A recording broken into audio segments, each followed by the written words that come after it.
Piluri përcolli dje një ditë mbushur me nostalgji, me krenari, me kujtime, me nderime dhe sidomos me ndjenjën e lartë të trashëgimisë si një pasurie që lanë artistët e grupit të Pilurit. Veprimtaria u çel me hapjen në një ekspozite fotografike, këngë, teatr dhe udhtim, të sjella nga arkiva e Agjencisë Telegrafike Shqiptare. Një aktivitet që inicohet për të qenë i përvitshëm në çdo 25 korrik, si dita e grupit të Pilurit. Iniciativë dhe organizimi i qendrës Muzeu i Fjalës Lefter Çipa, e cila do të marrë vlerën e një feste tradicionale në motiv të së cilës do të mbetet vlerat e grupit të famshëm, këngët, kryeveprat të polifonisë shqiptare dhe krijimtaria 60 vjeçare e grupit të Pilurit, që e themeloi dhe udhëhoqi artistikisht poeti Lefter Çipa deri kombit. Ishte një ditë e pasur me emocione dhe momente të veçanta. Prefektja e qarkut të Vlorës, zonja Evi Sallushi, vlerësoi kësi organizimesh dhe sidomos trashëgimi të tilla aq autentike për kulturën shqiptare dhe këngën labe në përgjithësi. Piluri është një fshat që është i bekuar, ka një natyrë të bekuar, por është i bekuar për njerëzit që ka. Janë pikërisht njerëzit e këtij fshati, të cilët kanë mundur të mbartin, të krijojnë këtë grup dhe jehona e të cilit është përtej territorit të fshatit të Pilurit.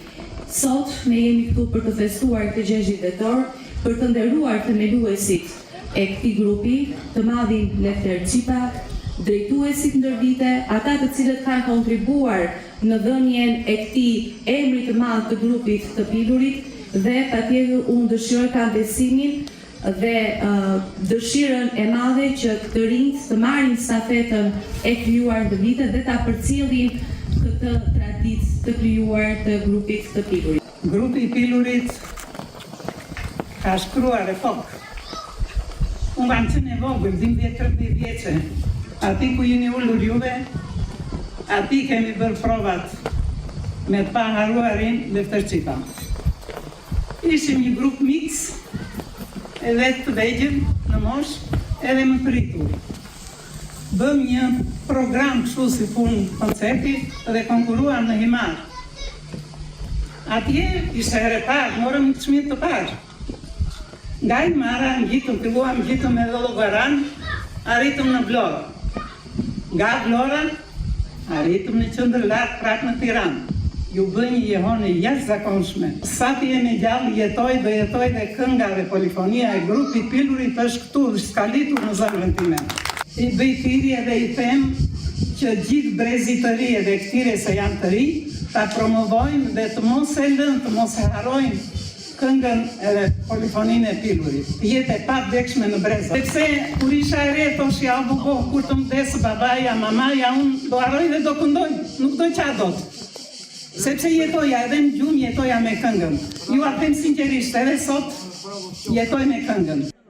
Bashkia e Himarës, si mbështetëse e kësaj veprimtarie, u përfaqësua nga stafi i Drejtorisë së Turizmit, Kulturës dhe Sportit dhe nga sekretari i përgjithshëm zoti Pervin Gjikuria. Aktiviteti moderuar nga gazetari Aleksandër Çipa përfshiu intervista dhe kujtime me protagonistët e famshëm të këngës piluriote si Katina Mërkuri, Rimioni Muço, Vasillo Koka, Stavro e Piro Mërkuri, Polo Çipa, Milto Gjiçali, Hektor Qurku, si dhe miq dhe adhurues të këngës piluriote si drejtuesi i shoqatës Rajon, Feksor Shkurti, drejtuesi i shoqatës, Kallarati, Besnik Kongjoni dhe artistë e gazetarë të ndryshëm. Në aktivitet u nderuan dhe vlerësuan për kontributin e tyre të shquar artistët e kësaj trupe, të cilët gjenden në botën e amshimt duke u konsideruar si të pamunguarit e munguar. Në mbyllje të veprimtarisë përshëndeti edhe pjesëtari i grupit të Pilurit, aktualisht drejtuesi i ansamblit Bejke Bardh Pilur, poeti Kristo Çipa. Një herë është drejtori i festivalit Netët e Bejkës së Bardh.